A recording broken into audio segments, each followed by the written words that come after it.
사무엘상 25장 23절에서 26절 말씀입니다. 제가 봉독해 드리도록 하시겠습니다.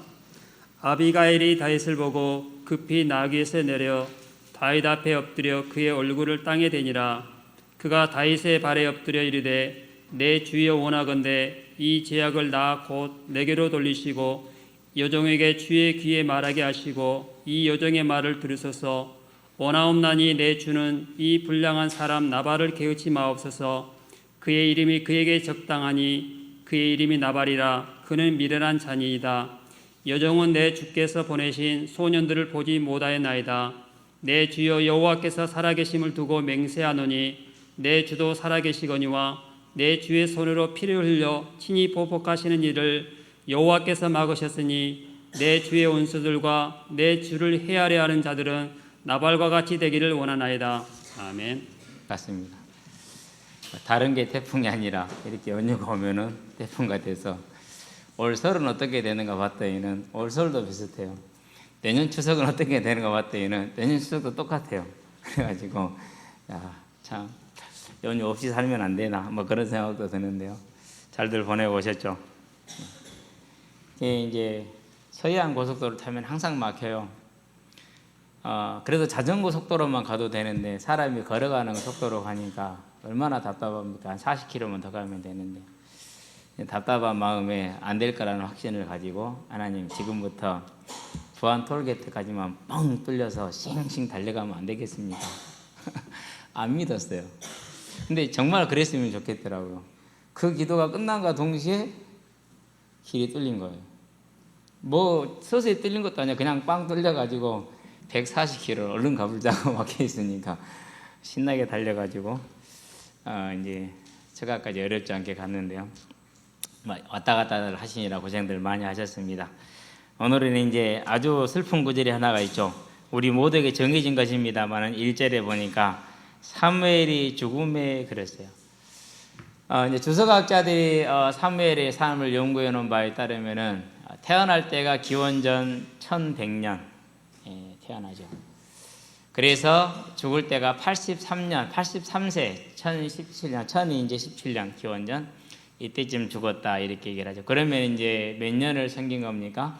성소에서 거의 80년을 섬겼죠. 이러니 이제 드려진 자의 삶, 소원의 삶을 마치고 돌아가죠. 청년회 때 이 부분을 많이 읽었는데 별로 감동이 없었어요. 뭐 죽었구나 이랬거든요. 근데 지금은 보니까 뭐가 다가오느냐면요. 그 어린 아이가 성소에 들여졌는데 이렇게 늙어서 죽는구나. 의미가 또 달라져요. 아마 한 5년 후나 10년은 또 달라져 있겠죠. 그것이 인생의 한계인 것 같아요. 그런데 이제 사무엘의 인생을 전체적으로 보면은 전환기의 사사다. 마지막 사사죠. 그리고 이제 전환기입니다. 전환기라는 말은 무슨 말입니까? 난세라는 소리죠. 어지러운 세상이라는 뜻이거든요. 그렇다는 것은 이제 사무엘의 인생이 많은 고난 가운데 있었다라는 것을 우리가 이제 알 수가 있습니다. 그렇죠. 태어나서 성소에 자랄 때 하나님의 은혜로 그의 마음과 믿음을 지켰지만은 그의 주변에 있는 모든 것들이 타락해 있었죠. 일단은 엘리 제사장의 무능과 그 아들들의 타락이 사무엘의 주변에 성소에 일반적으로 있었죠. 그런 가운데 자라나서 하나님의 일을 능력 있게 하였지만은 결국은 어떻게 되죠? 그렇게 능력 있게 해가는 중에 버림을 받죠. 하나님으로부터 버림받은 것이 아니라 자기의 은혜를 입었던 백성들로부터 버림을 받죠. 그래서 마음이 힘들어할 때 하나님 뭐라고 위로하십니까? 너를 버린 것이 아니라 나를 버린 것이어서 버리고 버려서 자기들이 왕되지 못하게 하였다 이렇게 얘기를 하죠. 어떻게 보면 위로이기도 하고 하나님의 분노이기도 하죠. 그러고 나서도 이제 사울을 이제 꺼내서 왕으로 세웠는데 그 사울로부터 많은 멸시와 모욕을 당하죠. 가장 큰 멸시와 모욕이 무엇입니까? 두 가지라고 볼 수 있죠. 하나는 라마 나요세 다윗이 도피해 와 있는데 거기까지 아무런 주저함도 없이 다윗을 잡으러 군사를 보냈다라는 사실이죠. 가장 사무엘을 능멸한 처사이기도 하죠. 그 다음에 또 하나는 뭡니까? 높당의 제사장들을 아무런 두려움도 없이 아무런 꺼리낌도 없이 진멸해 버렸다라는 겁니다. 그게 사무엘의 노년의 사무엘에게 일어났던 일이에요. 여러분 같으면 어떤 느낌이겠어요? 그렇죠. 사무엘의 인생이 이렇게 이제 이렇게 어려운 삶을 살다가 드디어 이제 어디에 들어간 겁니까? 하나님이 주시는 안식에 들어갔습니다. 참 어려운 삶을 살았다고 볼 수 있죠. 자, 우리는 여기서 뭘 보는 것입니까? 여기에서 한 사람은 죽고 한 사람은 왕으로 세움을 받았는데 전혀 뭐가 없어요. 외적으로 그렇다 할 만한 이렇다 할 만한 뭐가 지금 없는 상황이에요. 다윗은 어떻게 있는 중이에요? 여전히 쫓기는 중에 있어요. 아니 분명히 하나님이 새 왕으로 기름을 부었다고 그러는데 여전히 쫓기는 중에 있어요. 그래서 그걸 보고 사울은 죽고 다윗은 여전히 쫓기고 있고, 여기서 우리는 뭘 봐야 됩니까? 다윗이 비록 지금은 도망자의 삶으로 쫓기고 있으나 그의 삶에는 새로운 시대를 시작할 하나님의 언약이 그에게 있다는 사실이죠. 여러분들이 믿음의 길을 갈 때 이 사실을 바라보면서 언약에 서서 주와 함께 가시게 되길 바랍니다. 자, 어쨌든 이제 사무엘이 죽었습니다. 사울에게는 상당히 반가운 소식일 겁니다. 왜 그렇죠? 다윗의 가장 큰 어떻게 보면은 그늘막이기도 하고 보호자이기도 한 게 사무엘이죠. 물론 이제 뭐 무시해버리긴 했습니다만은, 그런데 드디어 이제 그 사무엘이 눈에 가시 같은 사무엘이 죽었어요. 얼마나 속이 시원하겠어요. 그렇죠? 그러나 이스라엘 모든 백성은 뭐 했다라고 그럽니까? 다 슬퍼하였다라 해서요. 그를 두고 슬피 울며 라마 그의 집에서 그를 장사한지라 이렇게 나옵니다. 자, 그러고 나서 이제 한 가지 중대한 변화가 와 있습니다. 무슨 변화가 와 있습니까? 분명히 엔게디 요새로 도망을 가했던 다윗이 어디로 왔어요 지금? 2절에 보니까 마온에 한 사람이 있는데 그의 생업이 갈멜에 있고 그랬어요. 심히 부하여 양이 3,000마리와 염소가 1,000마리이므로 그가 갈멜에서 그의 양털을 깎고 있었으니, 자, 이 내용으로 봤었을 때 다윗이 갈멜로 내려와 있어요. 뭐가 지금 온 거죠? 그러니까 다윗이 도망자의 삶에 약간의 여유가 온 거예요. 왜 여유가 왔어요? 지난 엔게디 요새에서 사울 왕이 내가 잘못했다, 너는 왕이 될 것이고 너는 우리 가정을, 우리 집안을, 우리 자손들을 멸하지 않겠다 약속해라. 그러고 이제 돌아왔단 말이에요. 자, 이렇게 돌아왔는데 이 사실이 다윗 이스라엘 전역에 알려졌겠어요? 안 알려졌겠어요? 거기에는 3,000명이 지금 뭐하고 있어요? 그 사실을 보고 있고 듣고 있잖아요. 그들이 가서 모든 지파에게 이 사실을 뭐 했을까요? 전부 다 쫙 퍼뜨렸겠죠. 전 이스라엘에 하나님이 다윗과 함께 했다라는 사실이 또 한 번 이렇게 쫙 퍼진 거예요. 물론 사울도 크게 양심의 찔림을 받았죠. 사람이기 때문에 양심의 찔림을 안 받을 수가 없잖아요. 그래서 다윗 쫓기를 살짝 멈춘 거죠. 잠시 느슨해진 터에 다윗이 이제 엔게디에서 있기 힘드니까, 항무지라서 광야라서 있기 힘드니까 내려와서 사람들하고 인접한 지역에서 살면서 이제 그 머물면서 뭐 한 거죠? 이제 공급을 지금 받고 있는 중에 있죠. 그러면서 자기가 머무는 지역의 사람들을 지키고 보호하는 보호자 역할을 충실하게 감당을 했어요. 충실하게 감당을 하죠. 예, 그런 다음에 이제 뭐 합니까? 이제 가장 목자들에게 큰 명절이 뭐냐? 양털을 깎을 때 그 털이 큰 수입이 되기 때문에, 그래서 이제 양털을 깎게 되면 어떻게 됩니까? 잔치를 배설을 하죠. 다윗이 나중에 이제 아이들을 클 때 다윗의 아들 중에 하나가 왕자들을 죽이고자 할 때 언제 왕자들을 초대합니까? 자기 양털 깎을 때 잔치를 배설하고 초대를 하죠. 그게 일반적인 풍습이라. 오늘도 보면 나발은 36절에 보니까 어떻게 나옵니까? 왕의 잔치처럼 벌려놓고 혼자서 즐기고 있죠. 자, 그러면 이제 이러한 이제 좋은 때이기 때문에, 그러면은 우리가 그동안 너에게 선을 베풀었으니까 너에게도 좀 선을 행하라. 이렇게 다윗이 요구를 할 때 그 다윗을 능멸을 하죠. 능멸을 해. 그래서 이제 격분한 다윗이 그러고는 칼을 들고 무장하고 400인을 끌고 나갑니다. 이 소식을 듣고 이제 아비가일이라는 여인이 급히 나와서 나발의 아내이죠. 다윗을 말리는 장면입니다. 그렇게 하면 어떻게 됩니까? 다윗을 말릴 때 뭘 가지고 말립니까? 하나님의 정의와 공의에 선 사실을 가지고 말립니다. 앞으로 왕의 나라가 세워질 건데 그때 가서 이 일이 누가 되지 않겠느냐, 이 사실을 들어서 말립니다. 보통 지혜 있는 여인이 아니라 어마어마한 믿음을 가지고 있는 사람입니다. 저와 여러분들이 이런 믿음과 지혜가 무엇에 서 있습니까? 하나님을 경외하며 하나님의 언약을 아는 것에, 믿는 것에 서 있다는 것입니다. 그런 믿음의 사람들처럼 서서 아비가일이 맺었던 생명의 열매를 맺으시게 되길 바랍니다. 첫 번째입니다. 아비가일과 다윗입니다. 그래서 나발의 아내이지만은 아비가일과 다윗이라고 이렇게 잡아봤습니다. 자, 갈멜 지역은 어디 지역입니까? 사무엘상 15장에 보니까, 자, 14장에 무슨 일이 일어나죠? 이제 13장에 보니까 사울의 블레셋 진을 치지요. 그래서 블레셋이 건드렸지 알았어라고 이제 군대를 끌고 이제 가나안 땅에 들어오죠. 이스라엘 땅에 들어옵니다. 근데 워낙 대군이 왔어요. 그래서 무서워서 다 도망가 버리고 600명이 남았죠. 그런 상황 속에서 요나단이 자기 무기 든 자를 데리고 어디로 올라갑니까? 이제 블레셋이 진치고 있는 그것에 올라가죠. 올라가서 승리를 가져왔어요.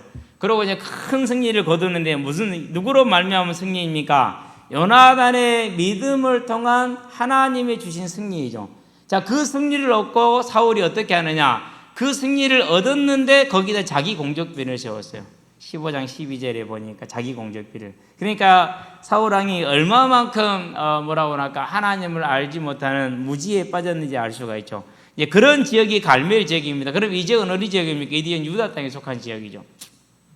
원래 갈렙 후손에게 주어졌던 그런 땅이기도 하고요. 자, 그런 땅에 이제 누가 내려왔다고요? 이제 다윗이 슬슬 내려와서 거하고 있어요. 아무도 사울 왕이 뭘 하질 않아요? 고발을 하지 않아요. 가서 일러 바치자. 왜요? 사울이 안 찾고 있거든요. 그러니까 굳이 가서 일러 바치지 않아도 될 정도로 많이 지금 분위기가 완화되어 있다라는 것을 우리가 볼 수가 있죠. 자, 와가지고 무슨 일을 합니까? 여전히 이스라엘 백성의 왕이 있긴 하지만은 남아있는 7 족속과의 갈등 속에서 많은 어려움이 생깁니다. 우리가 이제 유고슬라비아, 동유럽에 있는 지역이죠. 그 지역을 보면 쉽게 이해할 수가 있어요. 세르비아인과 크로아티아인, 그리고 슬라브 민족, 이렇게 이제 민족들이 섞여서 살죠. 그렇게 섞여 살기 때문에 갈등이 많고 지금도 많은 폭력이 일어나고 이렇게 전쟁이 일어나는 땅입니다. 이스라엘이 지금 그런 상황이죠. 그렇기 때문에 강력한 누군가가 지켜주지 않으면은 언제든지 간에 약탈을 당할 수밖에 없는, 특별히 이제 이스라엘은 팔레스틴에 살고 있는 사람들에 의하면은 그 사람들은 굴러온 돌이잖아요. 그러니까 더더욱이 그게 이제 공격의 대상이 되고 표징이 되겠죠. 이제 그런 상황 속에서 갈멜 지역에서 누구를 물리쳤다고요? 블레셋을 물리치고 공적비를 세웠잖아요. 그러면은 그 공적비는 이스라엘 안쪽에 세우겠어요? 블레셋에 가까운 데 세우겠어요? 상식적으로 블레셋에 가까운 지역에 세우겠죠. 그러니까 그만큼 이제 블레셋과 가까운 지역에 있으면서 블레셋에 많은 괴로움을 당하는 지역이 이제 이 갈멜 지역이죠. 그러한 때에 이제 다윗이 그 지역에 머물면서 그 치안을 지켜주는 것입니다. 그러니까 이 사실은 모든 갈멜 지역 사람들도 다 아는 사실이고 이스라엘 백성들도 다 아는 사실이죠. 그 말은 무슨 말입니까? 집은 다른 곳에 있지만, 집이 어디라고 그랬습니까? 마온이라고 그랬죠. 집은 마온에 있지만 나발도 아는 사실이고 아비가일도 아는 사실이에요. 아비가일이 이렇게 지혜로운데 왜 바세바한테 그걸 뺏겼을까 생각을 해보니까 여기에 있어요. 나발도 알고 아비가일도 이 사실을 알고 있어요. 그러면 뭘 해야 되죠? 미리서 준비를 했어야죠. 그러는데 남편을 뻔히 알고 있음에도 불구하고 뭐 한 거죠? 준비를 전혀 하지 않은 거예요. 그 한 발 늦은. 근데 바세바는 그렇지 않거든요. 나중에 보면 알겠지만 완전히 다른 부분인데, 이 부분이. 어쨌든 이제 이런 차이가 있기는 해요. 그래서 이제 분명히 알고 있기 때문에 상식적으로 잔치를 벌리고 누구부터 초대를 해야 됩니까? 올 한 해 동안에 전혀 자기들에게 손실이 나지 않게 한 짐승으로부터도 지켜줬고, 그거는 밤낮을 지켰다는 소리거든요. 짐승으로부터 지켰다는 얘기는, 이게 다윗의 군사 600명이 번을 짜가지고 밤낮으로 뭐 한 거예요? 나발의 양떼를, 소떼를 지킨 거지, 지금. 그것도 양이 3,000이고 염소가 1,000마리라서, 그러면 소는요? 많이 있겠죠? 그렇죠? 나귀는요? 많이 있겠죠? 그건 작으니까 그렇게 큰 것만 들었지, 작은 것은 들지 않았다면. 그 모든 걸 지키려면은, 밤낮으로 지키려면 군사가 그 정도만 갖고는 안 돼요. 뭐가 필요해요? 600명이나 되는 이런 군사가 필요한 거예요. 그래서 다윗이 자기들이 번을 짜서 그 지역에 거하면서 지역의 치안을 전체를 지켜주고 보호하는 중에 가장 혜택을 받은 게 나발이죠. 그러면 나발도 알고 지역 사람도 다 알고 아비가일도 다 알고 있다. 상식적이라면 뭐 해야 됩니까? 누구부터 초대를 해야 됩니까? 그렇죠. 다윗부터 초대를 해야죠. 근데 했어요? 안 했어요? 안 했어요. 다윗이 기다렸어요. 뭘 기다렸어요? 양털 깎는다는 소식을 알고 있을까요? 모르고 있을까요? 지키고 매일 지키고 있는데 왜 그걸 몰라요? 그러니까 이제나 저제나 뭐 깎으니까 당연히 초대하겠지 그러고 기다린단 말이죠. 기다리는데 소식이 없어요. 소식이 없으니까 이제 기다리다 못해서 사람을 보낸 겁니다. 10사람을 보냈다. 완전수를 뜻합니다. 그건 뭘 뜻하느냐? 상대방에 대한 예의를 갖춘 거예요. 완전한 예의를 갖춰서 이렇게 보내죠. 갖춰서 보내가지고 이제 얘기를 합니다. 다윗의 소년들이 가서 다윗의 이름으로 이 모든 말을 나발에게 말하기를 마침에 그랬어요. 욕을 한 것이죠. 그러니까 나발이 이제 뭐라고 말을 합니까? 이렇게 말을 합니다. 10절, 11절, 10절에 보니까 나발이 다윗의 사원들에게 대답하여 이르되 다윗은 누구이며 누구며 이새의 아들은 누구냐 그랬어요. 자, 우리가 욕 중에 제일 큰 욕이 뭐죠? 부모를 끌어당기는 욕이에요. 그래서 우리 어려서는 이렇게 욕할 때 뭐 개새끼 그러잖아요. 그러면은 두말 없이 그건 돌로 찍어버려야 돼요. 나를 욕한 게 아니라 누구를 욕한 거예요? 부모를 욕한 거잖아요. 그래서 우리 어려서는 그 말은 금지, 절대 하면은 안 돼요. 그 말하면 무조건 돌로 찍어버려도 돼요. 왜 그랬냐? 쉽게 그랬다고 그러면 잘했다. 한 번 더 찍어버려라. 그럴 정도였어요. 부모를 끌고 왔어요. 가장 큰 모욕이에요. 가문 전체를 지금 모욕하는 것이고 짓밟아 버리는 거예요. 이런 무식한 말을 하면은 절대로 안 되게 되어 있거든. 그러는데 너무 쉽게 하죠. 다윗이 누구며 이새의 아들은 누구냐 알고 있다라는 소리예요. 다 보고 있다라는 소리죠.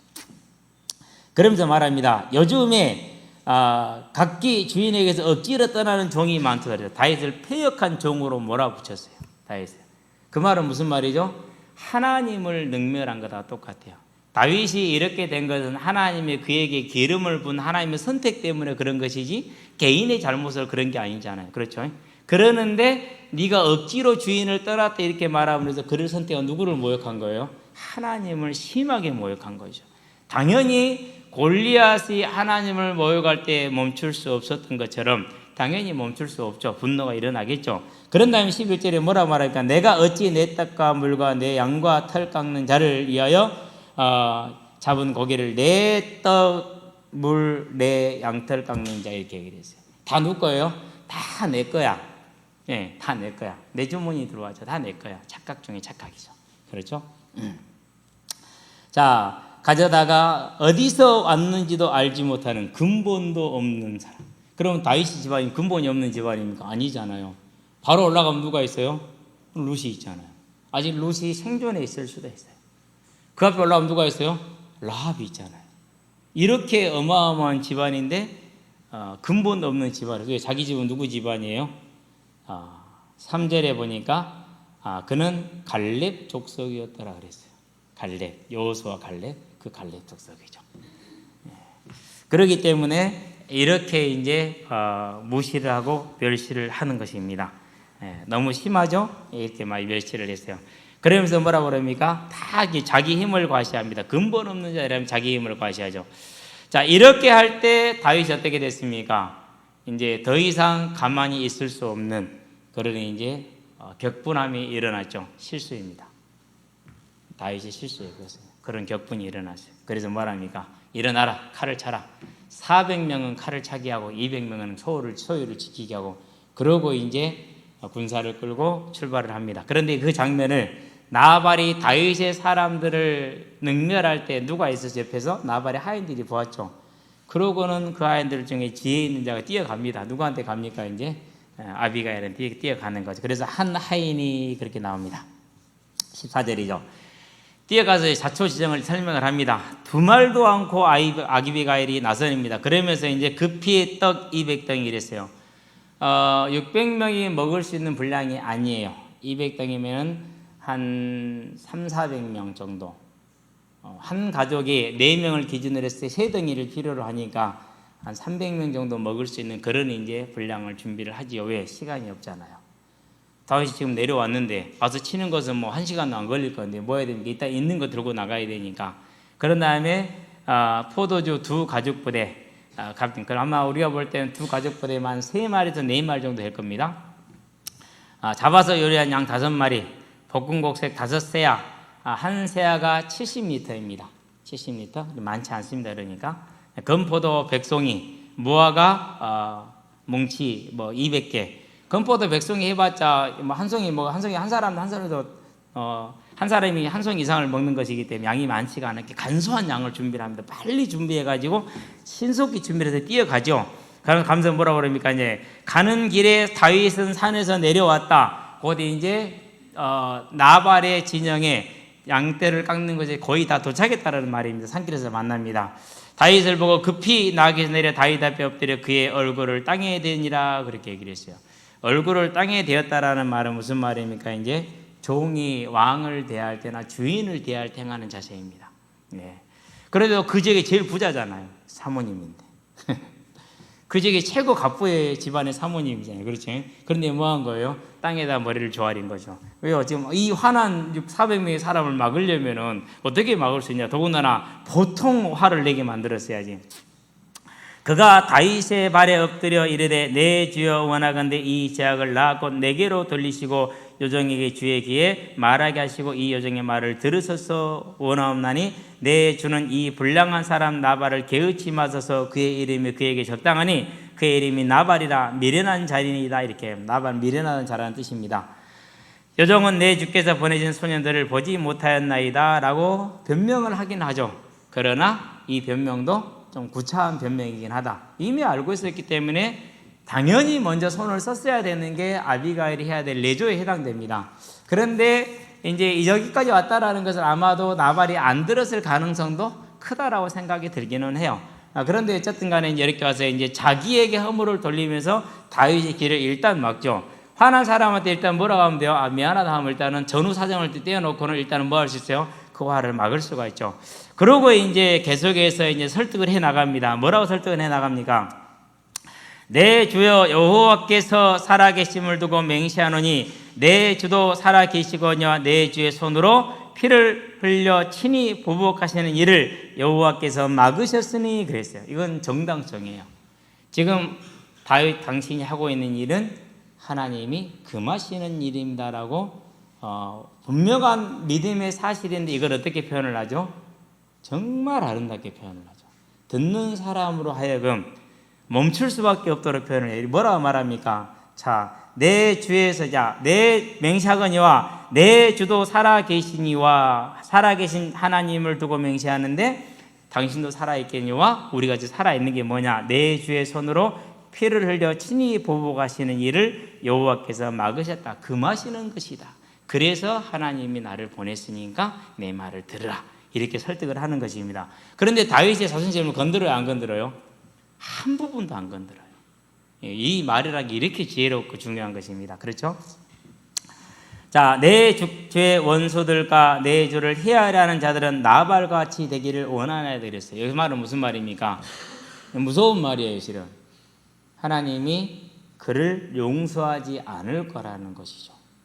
여기에는 하나님이 그를 칠 거라는 것을 알고서 하는 말이에요. 나중에 말과 덧붙여서 보면 딱 아구가 맞게 되어 있어요. 상당히 좀 무서운 말입니다. 왜 그렇습니까? 나중에 보면은 이제 이렇게 나와요. 봐요. 여종이 내게서 내 주께 가져온 이 예물을 내 주에 따르는 이 소년들에게 주게 하시고 일단 받으면 끝이라. 이게 중요한 거는 많든지 적든지 간에 일단은 준비해 오는 게 중요한 겁니다. 주의 여종의 허물을 용서해 주옵소서. 다시 자기 허물로 드립니다. 맞기는 맞는 부분입니다. 여호와께서 반드시 내 주를 위해 든든한 집을 세우시리니 이는 내 주께서 여호와의 싸움을 싸우시며 내 주의 일생에 내 주에게서 악을 찾을 수 없음이니 이렇게 얘기를 했어요. 그 말은 무슨 말입니까? 다윗의 왕이 나라가 세워진다라는 것은 다윗의 원수들이 전부 다 제거된다는 말인데 그 원수들이 다 나발과 같이 되기를 원했다 그랬어요. 무슨 말이죠? 여기에 이제 아비가일이 미리서 내다보는 게 있는 거예요. 왜? 평생을 봤잖아요. 부부로 살면서 보아서 안단 말이죠. 그래서 이제 또 다윗을 하나님이 어떻게 택했는지도 알고 있고 하나님이 어떤 분인지도 알고 있고 사무엘이 무슨 말을 했는지도 알고 있기 때문에 분명히 다윗의 나라는 세워질 것이고 지금 주께서는 악으로 종을 떠난 나쁜 종이 아니라 하나님의 싸움을 싸우고 있는 분이고 다윗이 당신의 나라는 세워질 것입니다. 이렇게 얘기를 합니다. 사람이 일어나서 내 주를 쫓아 내 주의 생명을 찾을지라도 내 주의 생명은 내 주의 하나님 여호와와 함께 생명싸개 속에 쌓였을 것이요 내 주의 원수들의 생명은 물매로 던지듯 여호와께서 그것들을 던지시리이다. 그러면은 그 원수들은 나발같이 되고 그들은 다 죽을 것이고. 그래서 31절까지 가봅시다. 이제 여호와께서 내 주에 대하여 하신 말씀대로 모든 선을 내 주에게 행하사 내 주를 이스라엘 지도자로 세우실 때에, 왕이 되셨을 때에 내 주께서 무지한 피를 흘리셨다든지. 어떤 무지한 피죠? 하인들은 죄가 있어요, 없어요? 없잖아요. 근데 다 죽이겠다 했거든요. 그건 무지한 피에 해당되는 거죠. 그렇죠? 내 주께서 친히 보복하셨다든지. 그런 것은 금하는 거죠, 하나님이. 신명기 32장에 말한 것처럼 복수할 때 내가 복수할 것이 이렇게 얘기를 했거든요. 함으로 말미암아 슬퍼하실 것도 없고 내 주의 마음에 걸리는 것도 없으시리니. 이렇게 그래서 다만 여호와께서 내 주를 후대하실 때에, 여기서 이제 중요한 말이 나오죠. 원하건대 내 주의 여정을 생각하소서 아니라 그랬어요. 무슨 말이죠? 저 이제까지 한 번도 이 말을 의미를 안 두고 단지 그냥 오늘 이 일을 용서해주고 당신이 왕이 되었을 때도 용서해달라 이렇게만 생각을 했는데, 앞의 내용과 자세히 연관해서 보니까 내가 과부가 됐었을 때 나를 거두어 주셔야 합니다라는 그런 청원의 의미까지 담겨져 있는 그런 뜻이 담겨져 있더라고요.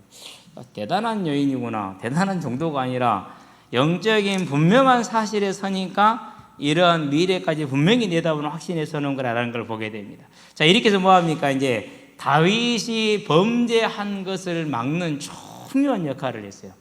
실은 분명히 정당성은 있어요. 정당성은 있으나 하나님께서 금하시는 거예요. 뭐 하지 마라? 원수 갚지 마라. 특별히 누굽니까? 네 형제이지 않냐? 절대 하면 돼요, 안 돼요? 안 되게 돼 있어요. 그래서 이제 다윗이 격분함으로 그걸 잊어버렸는데, 아비가일이 그걸 막음으로 다윗의 나라를 세우는 중요한 초석을 하나를 더 해주는 겁니다. 그렇죠? 그러면서 뭘 주는 것입니까? 자신들과 하인들의 생명을 건지는 일을 하면서 믿음의 정당성을 지켜주는 내조 역할을 아주 잘한 것이죠. 저와 여러분들이 이 지혜로운 여인 아비가일이 어떻게 이렇게 지혜로울 수가 있느냐? 그의 말 속에 사무엘이 했던 그 언약을 그대로 다윗보다 더 확실하게 잡고 있다는 사실이에요. 믿음의 언약만이 우리를 지혜롭게 함을 알고 그 언약의 서기를 주의 이름으로 축원드립니다. 두 번째입니다. 언약의 소망입니다. 아비가일을 보니까 뭘 가지고 있습니까? 나발과 함께하는 동안에 어려웠던 그 모든 상 가운데에서 다윗을 만남으로 뭘 본 것입니까? 이스라엘에 처해 있는 그 우상의 아무런 가운데에서 다윗을 만남으로 뭘 보는 겁니까? 하나님의 나라가 온전히 세워질 것이라는 이 믿음의 소망 가운데 들어갑니다. 그걸 언약에 근거한 소망이다 이렇게 말하는 것입니다. 그래서 이 사실을 붙들고 영적인 사실과 하나님의 말씀을 가지고 뭐 하는 것입니까? 다윗을 설득하니까 그것이 힘이 있었던 것이죠. 그래서 어떻게 되죠? 이제 하나님의 말씀대로 38절에 보니까 나발은 하나님이 쳐서 죽습니다. 나중에 술이 깨고 나서 아비가일한테 이 말을 듣죠. 다윗이 400명 끌고 가다가 내 때문에 돌아갔대. 그 말 한마디 어떻게 되니까 그 말을 듣고 어떻게 된 거예요? 이제 사지가 굳었다 그랬어요. 뭔지 잘 모르겠는데 사지가 굳었다라는 것은 방법이 하나밖에 없죠. 뭐가 일어나야 되죠? 뇌출혈. 그러면은 사지가 마비되잖아요. 온몸이 굳었는데 그 뒤로 열흘 만에 하나님이 생명을 거두어 가버립니다. 그렇게 해서 이제 하나님의 징계들이 이루어진 것이죠.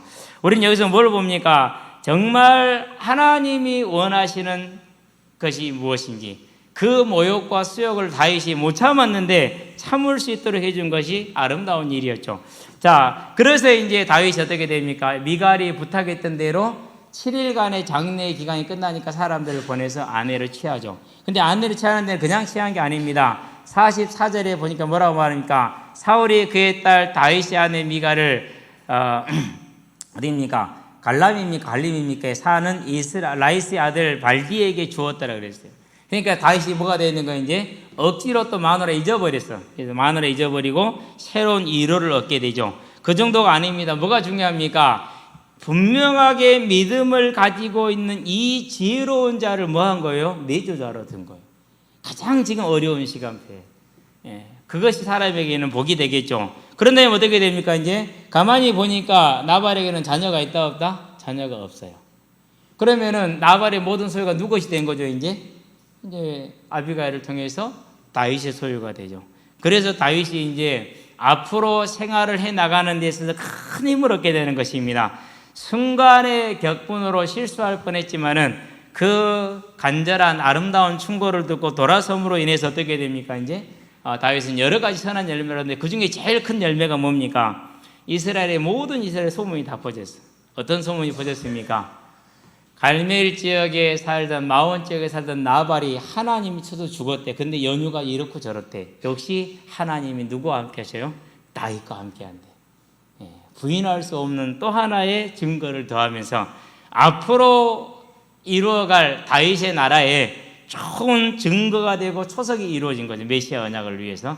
그래서 아름다운 열매, 다윗을 위해서 아름다운 열매이기도 하지만 더 중요한 건 뭡니까? 메시아 왕국을 위한 귀한 열매를 맺었다. 그게 아비가일의 맺은 이 땅에서 열매다. 저와 여러분들이 이 열매를 사모하시게 되길 바랍니다. 그럼 어떻게 해야 됩니까? 그러면은 눈에 보이는 것이 아니라 다윗은 도망자의 입장이요 언제 죽을지 모르는 그런 처량한 신사인데 그걸 본 게 아니라 뭘 봤다고요? 사무엘의 입을 선포된 그 언약을 보았다는 사실. 그럼 저와 여러분들은 뭘 봐야 됩니까? 다시 오리라는 그 분명한 언약이 저와 여러분들은 뭐가 돼요? 기준치가 돼야 돼요. 삶의 기준이 분명히 다시 오라는 주님의 언약이 되게 하시기를 바랍니다. 그러면서 세상 끝날까지 함께 하시겠다 했어요. 그 사실이 저와 여러분들은 뭐가 돼야 돼요? 기준이 돼야 돼요. 이 믿음의 기준을 서시게 되길 바랍니다.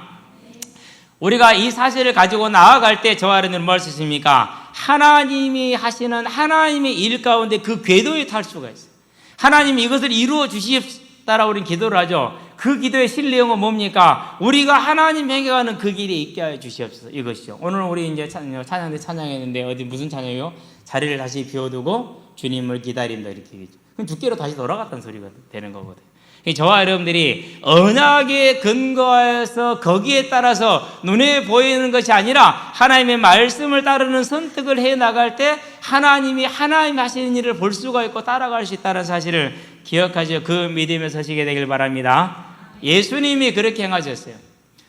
십자가를 지는 일이 얼마나 고통스러웠는지 내가 근심하여 죽게 되었다 이렇게 얘기를 합니다. 그러면서 뭐라고 말합니까? 할 수만 있다면 이 잔이 나에게서 비켜가기를 원하나이다 이렇게 얘기를 하죠. 그러나 나의 원대로 마옵시고 아버지의 원대로 하옵소서 이렇게 기도를 하죠. 결국은 그 고통스러운 길을 갑니다. 얼마나 고통스러운 길인지 근심하여 죽게 되었다 이렇게 얘기를 하죠. 우리가 이렇게 앉아있으니까 뭐 별거 아닌 것 같잖아요. 그런데 그렇지가 않죠. 새벽에 되겠는데 어저께 애들이 내가 이제 다리 운동을 못하니까 스트레치 뭐 좀 하고 있으니까 저것도 해보겠대요. 그러면서 어떻게 그 손이 다리를 닿니? 이거 안 닿는 게 이상한 거지 이놈들아. 나는 닿네 그러면서요. 이렇게 하더라고요. 나처럼 여기까지는 와야 닿는다 하지 뭐 그게 닿는 거냐. 그러다가 어떻게 하면 되냐? 네가 30초만 고통을 참으면은 이 정도는 더 늘어날 수 있어. 그러고 이제 10초씩 다리를 끊어줬어 이렇게. 그런데 네가 뻗었으면 네가 뻗어봐. 딱 뻗으면 내가 딱 잡아준 거예요. 그대로 안 움직이죠. 10개를 세고 또 뻗어봐. 그럼 또 그대로 뻗은 만큼은 잡아줬어. 또 뻗어봐. 그리고 10초를 쉰 다음에 또 뻗어봐. 또 뻗으면 잡아줬거든요. 어떤 놈이 제일 많이 버틴 놈이 30초를 버텼어. 그러고 하는 말이 죽겠어요. 놔주세요. 그 스트레치 하는 그 조그마한 고통도 못 이긴다니까요. 그런데 주님이 어떤 고통입니까? 이제 십자가를 져야 되는 모든 걸 알고 있고 보고 있잖아요. 그 고통 가운데 뭐 한 겁니까? 언약을 따르는 선택, 내 원대로 마옵시고 아버지의 원대로 하옵시라는 그 고통에 이제 그 선택의 기도를 가죠. 결국 뭘 이룹니까? 뜻이 하늘에서 이루어진 것이 땅에서 이루어졌어요. 하나님이 예수님께 십자가를 주셨죠. 뭘 열었습니까? 하나님께 나가는 길을 열어주셨죠. 그래서 뭐라고 말합니까? 그 마지막 다 이루었다. 요한복음에 기록됐긴 합니다만은요, 다 이루었다입니다. 저와 여러분의 일생에 이 예수님과 같이 달려갈 길을 마쳤다라는 고백이 될 수 있는 오늘이 되게 하시게 되길 바랍니다.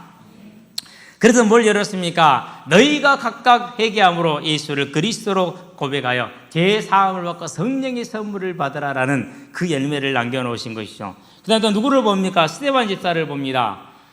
자, 제사장들이 묻습니다. 이 사람들의 고발이 사실이냐? 거짓말했거든요. 그럼 뭐라고 대답하면 돼요? 아니다! 라고만 하면 끝나요. 그러면 이제 조금 뭐 매를 맞든지 그러고 끝나겠죠.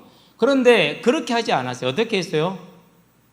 부형들이여 형제들이여 들어도 이렇게 나갔어요. 그래서 뭘 자처를 하죠? 이제 순교의 길을 자처해 가죠. 그럼 왜 그런 선택을 했을까요? 분명히 그냥 아니라고 하면 끝날 것인데 그렇게 하지 않고 복음 증거의 길을 택했어요. 너희는 가서 모든 족속으로 제자를 삼으라는 예루살렘과 온 유대와 사마리아와 땅까지 내 증이 되려는 그 말씀 그대로 많은 사람들이 모였기 때문에 이 자리를 빌려서 뭘 전하는 거죠? 복음을 선포한 거예요. 그게 이제 우리가 지난주 수요일날 정리를 해보았죠. 그렇게 선포를 했어요. 그래서 결과는 뭐였어요? 결과는 죽음이죠. 순교했어요. 자, 그런 다음에 누구를 봅니까? 우리가 이제 바울을 보면 됩니다. 뭐를 갔습니까? 분명히 이 복음을 전하는 일이 고통스럽고 어렵다는 것을 분명히 알고 있어요. 본인이 그 핍박자로 서서 얼마만큼 가열차게 핍박을 했는지를 알기 때문에 자기가 그 길을 가면 자기가 그 대상이 되는 건 뭐 뻔한 사실 아니겠습니까? 그렇죠. 그런데도 불구하고 타협 없는 신앙생활을 했어요. 즉시로 그랬어요. 사람들이 죽이려 하는데도 멈추지 않았어요. 바나바와 의견이 갈렸어요. 바나바가 누굽니까? 어떻게 보면 다윗에게는 큰 믿음의 길을 열어준 언이긴 하죠. 그런데도 불구하고 절대 타협하지 않았어요. 마가 요한 때문에 타협하지 않고 크게 싸우는 오히려 갈라서 버렸어요. 그냥 최초의 분열이 어떻게 보면은 교단이 세력대로 불러낸다는 그런 분열이 생겼어요. 그래도 타협하지 않고 길을 갔어요. 그 길이 맞았음을 그 이후로는 바나바는 빠져 누구만 나오죠? 바울만 나오죠. 그 길이 맞았다는 소리죠. 그렇죠? 자, 그런데 어떻게 됩니까? 결박과 환란이 기다린다라는 분명한 성령의 메시지를 듣고도 뭐 했어요? 멈추지 않고 예루살렘으로 올라갔어요. 그리고 3년에 걸쳐서 로마까지 제수를 했으면서 호송을 받죠. 그리고 로마에서 제수를 했으면서 2년 동안 재판을 기다립니다. 그 기간 동안에 복음을 말합니다. 타협하지 않고 중단하지 않고 전도자의 삶을 갔어요. 무엇을 따라간 거예요? 그러니까 하나님의 말씀을 모든 판단의 기준으로 삼고 그것이 그의 삶의 전부가 되겠던 것입니다. 저와 여러분들이 이렇게 갈 때 바울과 아비가일이 걸어갔던 다윗과 아비가일이 걸어갔던 것처럼 저와 여러분의 삶이 생명의 열매를 남기게 되는 걸 기억하시게 되길 바랍니다. 그래서 예수님은 히브리서 9장 12절에 있는 것처럼 우리에게 뭘 주세요? 영원하고 완전한 속죄의 길을 주셨다. 감사하게 되길 바랍니다. 예수님이 거기서 물러나지 않고 주의 뜻대로 되기를 원한다고 나아갔을 때 영원하며 완전한 뭘 이루어서 대속을 이루어지죠. 그런 다음에 스티븐은 어떻게 됐습니까? 가장 중요한 사역을 하나를 감당. 무슨 사역을 감당합니까? 예루살렘에 머물러서 흩어지지 못하고 있는 하나님의 교회를 열방으로 흩어버리는 결과를 누구를 통해서 가져왔어요? 스데반의 역할이에요. 그래서 8장 4절에 보니까 스데반의 일로 흩어진 자들이 도로 나가서 뭘 전해야 돼? 복음을 전해야 돼. 빌립이 사마리아에서 복음을 전하면 이렇게 나오죠. 그전까지 사마리아 복음을 안 전했어요. 왜 전하지 않았어요? 이방 작것들이거든요. 저것들은 복음 들으면 안 되거든요. 11장에 보니까 19절에 뭐랍니까? 스데반의 환란으로 흩어진 사람들이 유대인들에게만 복음을 전하는데 그 중에 몇이 헬라인들에게도 복음을 전하여 그랬어요. 그러니까 하나님의 명령이 성취되게 하는데 스데반의 순교가 가장 중요한 역할을 했다는 사실이에요. 그래서 어떻게 된 겁니까? 이 역할이 어떻게 된 거죠? 이제 사도 바울을 멀리까지 끌어가게 만들죠. 그래서 결국 바울이라는 인물을 만들어내는 사명을 감당하죠. 바울은 어떻게 됩니까? 로마까지 갈 수 있는 것까지 다 간 겁니다. 그러니까 로마까지 갔고 13권이라는 성경을 남기는 열매를 얻었어요.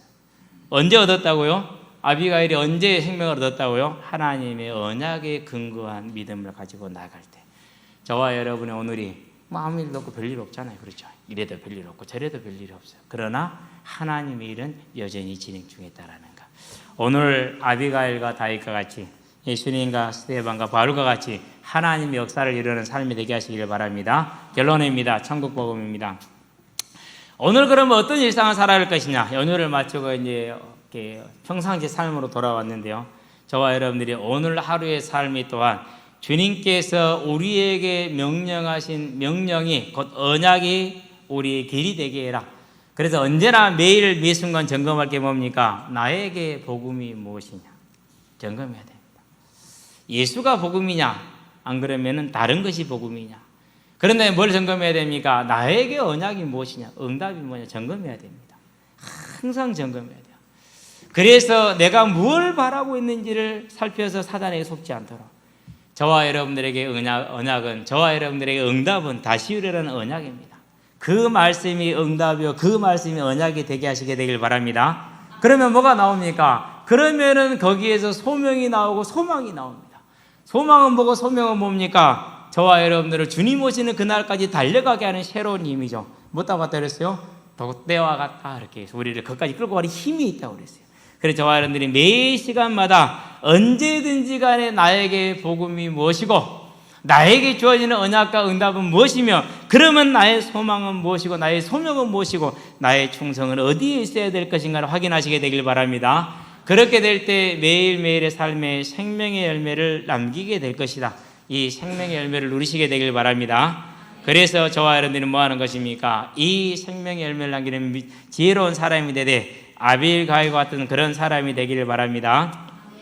잠언 31장 10절에서 31절에 보니까 뭐라고 말하니까 누가 지혜 있는 여인을 얻겠느냐? 그것은 무엇보다 귀하다고요? 어떠한 것보다 진주보다 그 값이 귀하다 이렇게 얘기를 합니다. 그렇겠죠? 왜요? 하나님과 그 언약을 알기 때문에 하나님의 능력 안에 들어가는 삶이기 때문에 저와 여러분들이 그런 삶으로 서게 되길 바랍니다.